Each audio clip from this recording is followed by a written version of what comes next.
Ito po ang Kasalan Manila 2025. Upang simulan ang ating pong gawain ng may pagpapala, ating pong anayahan ang lahat ng manalangin sa pamumuno ng ating naman pong kinakawan from Camarines Norte Provincial Information Office of Radio Pilipinas. Tinatawag na po natin Pastor Jude Villas. Pwede po bang nakakalain tayo? Bago po sa panalangin ay sa punto ng pasahin ang sinasabi sa Mark chapter 10 verse 7 to 9. Dahil dito iniiwan ang lalaki ang kanyang ama at ina at makikisama sa kanyang asawa. At ang dalawa ay magiging isang laman, kaya hindi na sila dalawa, kundi isang laman. Ang pinagsama ng Diyos ay huwag pag-iwalayin ng tao. Isang napakabuluhang gawain ang gagawin po natin ngayong hapon ito.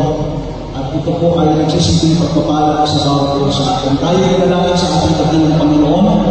O Diyos, na dakila at makapangyarihan sa lahat.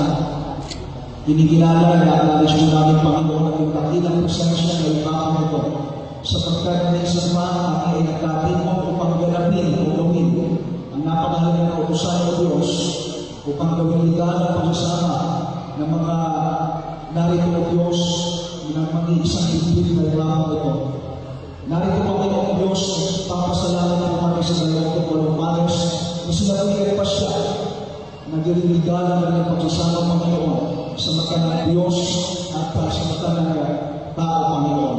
Narito Panginoon Diyos na ipapasalamat sa napakalagang programa ng local government building ng Labong sa Panginoon ng John Francisco, Vice President ng Tuwang at mga sakit ng bayan members kung saan sila po ginamit ng instrumento upang iayos ang pag-isama ng mga mag-asawa ito, Panginoon.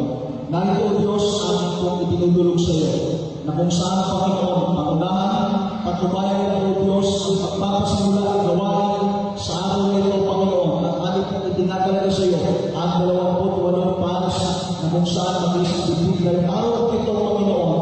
Hinihiling mo namin, Diyos, ang gawain, pagpapala at biyaya isa sa kanila at ilayo po sila sa anumang mga trahedya, anumang po mga balakid o Diyos, tingin mo ang kanilang pagsasama upang sa iyo, Diyos, maging kalulugod sa iyo naman. Maraming salamat, Panginoon, sa iyo po namin pinagkakatiwala ang gawain ko ito at inangin namin dakilang ng bayan sa iyo ang